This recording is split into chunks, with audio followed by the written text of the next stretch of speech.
Chapter 16, page 122. There was a long, shallow hill as they came into what Samuel would have called a city, and Abner stopped the mules at the top of it, still half a mile out, and studied it. Samuel had never even imagined such a place. Houses and other buildings everywhere built on the land next to the open water, and that water was another thing he'd never seen. "Is that it?" he asked. "That water, is that part of the ocean?" "That's the Hudson River," Abner sighed. As they moved from settlement to settlement, each one bigger than the last, Samuel and Annie had been asking, "Is this New York?" "And that's not New York either," Abner said. "Not yet. We're in New Jersey. Look, there, across the river, through the fog, that's New York. We'll leave the wagon here on the mules and get a boat across. I know somebody who might help us." Down below on mud flats that led out to the river, Samuel saw dozens of boats pulled up to the shoreline, some large, some small, and men waiting to row them across the river. Now and then, through the mist, he could make out what seemed to be a large city. Large? Huge. "Wait here," Abner said. "I'm going to go look for a friend." Between the wagon and the river were many buildings. Some were with fenced-in pens full of oxen and horses and mules. Abner came back. Very well. With him was a man who looked a lot like him. Gray hair everywhere, tobacco spit down his chin, old clothes. "Matthew here is going to take us across and bring us back. We have had enterprise with each other before, and he understands the nature of our business. I told him we hope it won't take long and that we prefer coming back in the dark if possible and fast. We'll leave the wagon and the mules and dogs with his boys on the side. They'll keep them ready for us. Samuel, you may take your knife, but leave your rifle here. There are soldiers everywhere, and a rifle will draw attention. Annie, you wait here with the wagon." "No." "Yes." "He's all I've got." "And he will be back. If this works right there, will be two more people coming back with us, and the boat is not that big. We might need the room." She looked at Samuel. "You come back." "I will." "I'm telling you, you better, or else." Samuel could see that she was crying, and he found himself choking up but hid it. "Don't worry," he put his hand on her shoulder. The truth was he had no idea about anything. They didn't even know for certain if his parents were over there. He looked across the river. It was late afternoon and the sun was burning the fog off. The city was huge, with buildings standing 3 and 4 stories high and houses spread out in a grid. How could they hope to find anybody in all those buildings? Looking at the city, imagining how many people must be there, made the rest of the trip seem almost easy. The woods, the forest was nothing compared to this. "Away," croaked Matthew. "We must go. Darkness comes fast on the river, and we must be across when there is still light for it to see. Follow." Abner moved with him towards the boats, and after a moment's hesitation, Samuel followed. There were about 100 boats pulled up along the mud bank in a long line, tied to brush or small trees, and most of them looked to be on their last legs. Water-soaked, unpainted clunkers, covered with mud and filth that came down the river. Samuel was surprised, considering that Matthew looked even rougher than Abner, to find that he brought them to a beautifully maintained, painted, double-ended boat about 20 feet long. There was a small cabin in the center and a short mast up over the cabin. The cabin itself could only take 2 people. Matthew said, "Get inside. What isn't seen isn't noted." He grunted as he heaved the boat out of the mud and into the slow current. Then he jumped in, pulled the sail up, the canvas surprisingly clean and well-tended, and stood to the tiller. There were no seats or benches except in the cabin, but a wooden bailing buck was in the stern. As soon as the boat was moving in the soft breeze, Matthew pulled the bucket over and sat, put a chew of tobacco in the corner of his cheek, smiled through discolored teeth at Samuel, and said, "Your mom and pa know you're coming to get 'em?" Samuel looked sharply at Abner. He must have told Matthew the whole story. Abner smiled. "We have done a mite of business together. I told him what we were doing. You can trust him with your life, which," he snorted, "is exactly what you're doing." Abner has a whole network, Samuel thought, to work against the British. People on farms, pigeons, and now the man with a boat. Abner was the most amazing man Samuel had ever met. "No," Samuel said. "They probably think I'm dead, killed by the Indians." Matthew nodded. "A fair surprise for them, then. It's good to have surprises for your family." And he tightened to sailing the boat and didn't say another word all the way across the river. It was just as well, because with the lack of anything productive to think about, Samuel didn't know where they were going, wasn't sure what he would find, and didn't know what he would do when he found or didn't find his parents. His mind was taken up by the sailing. The boat must have been fairly heavy, yet it skimmed along the river. Over the water like a leaf. It wasn't so terribly fast, maybe 3 or 4 miles an hour, but it seemed graceful in some way. No, that wasn't it. Free. The wind moved them along quietly, and nobody worked to make it so. It just happened. The boat nudged into the bank. "Out," Matthew said, and up the bank. "The road into town is on the left, Sugar Mill down to the right a quarter mile." I'll come back every night at midnight and wait until 3 a.m. for 4 nights. If you're not here by then, I'll figure the worst. What do you want done with the girl if you get scragged? Can you take her, Abner paused, into your family? Matthew hesitated. Well, he said, Emily always wanted a daughter. So be it, but we'll bet against it. And he pushed the boat back out into the current and was gone.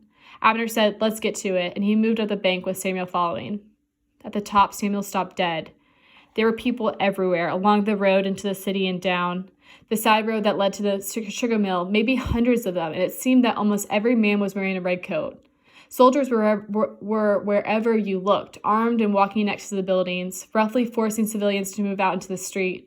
Let's start down toward the mill, Abner said. There might be somebody we can talk to, get a mite of information. They hadn't gone 20 yards when 2 soldiers, rifles fixed with bayonets, stopped them. State your business, one said. I'm on the Crown's business, Abner answered, from across the river, looking to bring food to the prisoners. I was told they're in the old sugar mill. Is that so? The soldiers laughed. Aye, said one. They're in warehouses and churches. But don't waste food on the rebels. You might as well feed it to the hogs for all the good it will do. They're all marked for the box. They went off laughing, and Abner started walking again, heading for the sugar mill, Samuel following.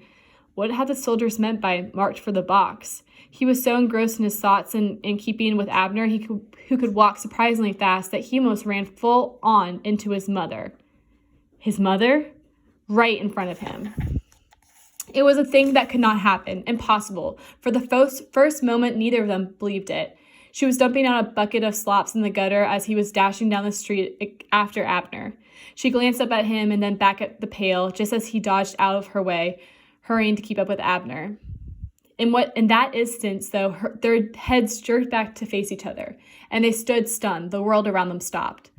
Samuel? She dropped the bucket to the ground, reaching out her hand, cracked and red and worn, to gently touch his cheek. Are you? We thought you were. After the attack, is it really you? Samuel couldn't breathe, couldn't speak. And then they were holding each other, both crying, until Abner said, leave off, people are watching, back away. They moved away from each other. She was very thin and drawn and looked so small, Samuel thought. Father, is he? Down the road in that big building, an old sugar mill full of men, prisoners. I work in this house, she pointed, cleaning. I get a corner to sleep in and leftover and scrap, which I take to your father each night. I'm a prisoner too, but this family treats me fairly. She stopped. What happened to your head? It's nothing. It's scarred. Tell us about the prisoners, Abner cut in. Everything you know. She looked at Abner, then at Samuel. He's helping me, Samuel said. Tell him everything. Helping you what? We don't have time now, Mother. Tell him what he asks. Samuel worried they'd be caught talking and she'd have to go in. Please. The prisoners are barely fed. Your father can hardly stand or walk. Guards, Abner said. How many guards? There are guards inside with the prisoners. At the door, 2, but one sleeps almost all the time. The other is by the main door. The back door is nailed and boarded shut. There's only one way out. If there was a fire... Can you get a private message to your husband today or early tonight? She nodded. When I bring the food, the guard goes through it and takes anything good. It's such a small amount, you think he just let it be. But I will find a way to hide a message. Tell him to be at the front door at midnight, at the middle of the night if he hasn't a watch. Tell him to be there hiding close by the guard, alone, just him. Understand? Yes. Can you slip out at midnight? Abner was abrupt, terse. Right here, at midnight. I will. There are a lot of drunken soldiers on the street at night, but yes. All right, do that. Tell your husband to get by the door at midnight alone, and you be out here at midnight or just a few minutes after. She nodded, looking from Abner to Samuel. We'll come for you then, if everything works right. Now say your goodbyes and get back in the house before we get discovered. Samuel, she said, turning toward him, you're sure you're all right? Everything will be all right after tonight, Mother. Please, be careful. I thought you were dead, and I just got you back. I can't lose you again. Go inside, he whispered. He almost smiled, telling him to be careful now after all that had happened. That horse was well and truly gone from the barn. We'll be back later. They looked at each other. She smiled, her lips trembling, staring at him as if to memorize his face. Then, at last, she picked up the slop bucket and went back into the house. Prisoners of the British. During the war, at least 16 British hulks, ships that had been damaged and abandoned, lay in the waters off the shores of New York City as floating prisons. Over 10,000 prisoners died of intentional neglect, starvation, and untreated disease. Their bodies were tossed overboard into the harbor or buried in shallow graves at the shoreline by fellow prisoners. Chapter 17. Darkness. Like the inside of a dead cow. There had been a sliver of a moon, but clouds covered it, and with them came a soft rain. enough to make everything wet and uncomfortable outside. A godsend. Even drunken soldiers didn't like to be out in the rain. Abner and Samuel had gone by the sugar mill just before dark to look it over. Samuel's mother had been right. Only one door was being used and two guards stood there talking. One had a chair. There was a small roof over the entry to keep the rain off. The building was strangely quiet. If there were hundreds of men packed inside, Samuel thought, there should be more noise. They walked past the guards who paid them no mind and down alongside the building. Now and then they could hear scuffling and thumping against the wall on the inside, but nothing else. When they had walked completely past the building, they crossed the street and came back on the other side. Because of the rain, there weren't many soldiers along the walkways, and no one bothered them. They went along the river to a point close to where Matthew would come across, and then moved into some trees along the bank. It was starting to get dark. Abner pulled a small oil-soaked bag from the inside of his coat and took out a watch. 7:30. He put the watch back, settled down against a tree, hunched up the collar of his coat. Tried to get a little sleep, because later tonight there won't be any. How are we going to do it? Samuel asked. Get him out. Simple plans are best, Abner said. Did you see all the bricks around the steps? They probably had more of a porch when the place was new. Now the bricks have all fallen down. I'll district a guard. You take a brick and hit him over the head. That's your plan? Samuel stared at him. What if both guards are there? Abner said, I'll be ready for them. For him, you just do your part. Samuel still stared. We've come this far and you tell me to just hit him over the head with a brick? Hard, Abner added. Hit him over the head hard. Then we open the door, grab your father, and run. Or as fast as we can go. Scoop up your mother, get in the boat, get across the Hudson, hook up the mules, get in the wagon, and head out. A good, simple plan. And in the end, that was exactly the way it worked out. Almost. Samuel surprised himself. After an hour of his thoughts tumbling over each other without sense or reason, in spite of the rain, a veil slipped over his mind, and he slept, leaning against the same tree as Abner. Let's get to it. Abner shook him awake. Close to midnight, Samuel rubbed his face and stood. Abner was gone in the darkness, and Samuel had to hurry to catch up. Their path took them past the house where Samuel's mother worked. She was already outside and saw them approach. I'm coming with you, she said softly as they neared to help. No, hold. Hold here. We'll be back, Abner whispered, shortly. As they walked close to the sugar mill, Abner took off his coat and wrapped it so that it seemed like he was carrying a bundle. There was a tiny glow from a lantern near the guard, the kind with a small candle inside and a slit to let out a sliver of light. It was enough for Samuel to see some bricks. He picked one up before they moved within range of the guard. Halt, the guard said as he saw them. Samuel held the brick behind him. State your purpose. Bringing food, Abner said, holding up the bundle. For the prisoners. Advance, the guard stepping forward, interested in the package. They climbed the steps to the entrance, Abner in front of the guard and Samuel slightly to the side, gripping the brick. Abner held the bundle out. The guard put the butt of his musket on the ground to free one hand to open the package. He leaned forward and Abner said in a soft conversational tone, Now, Samuel. And Samuel hit the guard with a brick. Hard. A moment's hesitation, then the guard fell. Abner caught him, slid him off to the side of the door, laid him on the platform, turned to the door. Padlocked, he swore. Gently, delicately, he worked the keys off the guard's belt and unlocked the door. He flung it open. Samuel's father was in the doorway, and even the dim glow, Samuel could see that he was in bad shape. Face skull-like, eyes sunken, he almost fell into Samuel's arms. But he wasn't alone. 30, 40 men, more, were waiting with him, and as soon as he was outside, they piled out, scattering like quail, a stream of prisoners, thin as cadavers, pouring out of the shed in a strange silence, moving off in all directions. Come, Abner, Samuel's father took Samuel's father's arms. No time. With Abner on one side and Samuel on the other, they carried Samuel's father, toes dragging, through the darkness. Samuel's mother was waiting and hurried to help.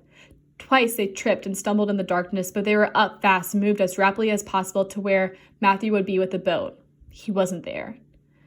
I'll look up and down the bank, Abner said. Stay here and watch. He vanished upstream in the darkness. Minutes that seemed like hours passed before he came back. Nothing. I'll check downstream. Again, an interminable time while the three of them stood in silence. Abner came back shaking his head. Are you sure, Matthew? Samuel started to ask. They heard a dull thump in the darkness on the water, and then Matthew's voice. Here, over here. Caught a crab of wind on the way over that kicked me downstream. Had to tack back up. Here, over here. They found the boat almost by feel, out on a foot of water. Samuel half carried his father to the side, and he fell into the boat. He needs help, Samuel said. Get him up and in the cabin, please. Help him. Matthew pulled him into the cabin, then helped Samuel's mother onto the boat and into the cabin as well. Abner jumped in, and Matthew pulled up the sail, which filled in the freshening breeze. He said to Samuel, "Push off as you come aboard." Samuel did so, tripped, flopped into the mud and water, lost the boat, and was nearly left behind. In one lunge, he caught the gunwale. The boat was picking up speed rapidly, pulled himself up and in, and nearly fell in Abner's lap. Right then, the world ashore went berserk. A gunshot, another. Lighted torches could be seen in the vicinity of the sugar mill, carried every which way.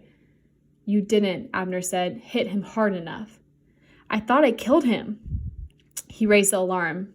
"It matters not at all," Matthew said. "We're away from the light. Torches won't cast out here. Besides, they're looking in all directions." A passel of other men came out at the same time. They went all over. Abner sighed and leaned back, resting. It was good fortune.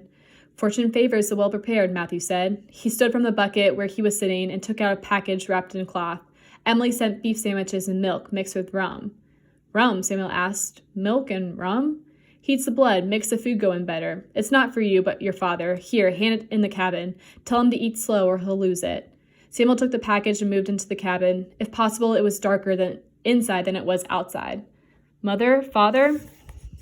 "Here," his mother said, and he felt a hand on his arm. "Father is next to me." "I'm here," his father said. "Samuel, I'm so thankful to see you."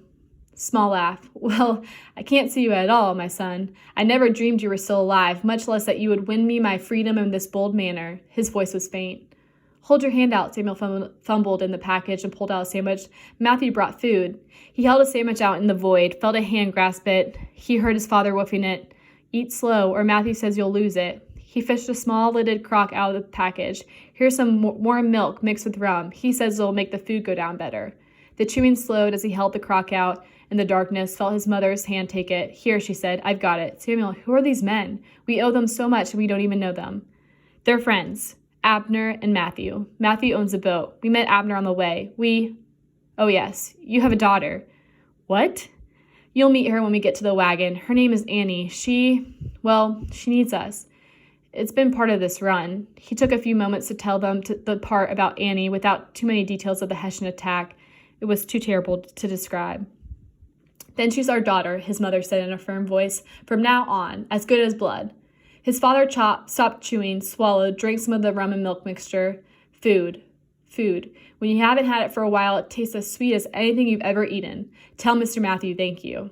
"You're very welcome," Matthew said from the tiller, which was only 6 feet away. "I'll tell Emily you like her food." "Like it? It's life itself." "Aye." "I feel guilty, though," Samuel's father whispered. "So many men in that shed, and other sheds, starving, and I get food." "It is the way of it," Abner put in from the darkness, "of war. Some get, some don't, some live, some don't. It's the way of it. It's bad." "Yes, it is, but it is our lot now, and we must live it," Abner sighed, "the best we know how." And with that, there was silence the rest of the way across the river, broken only by the lap of the water on the side of the boat.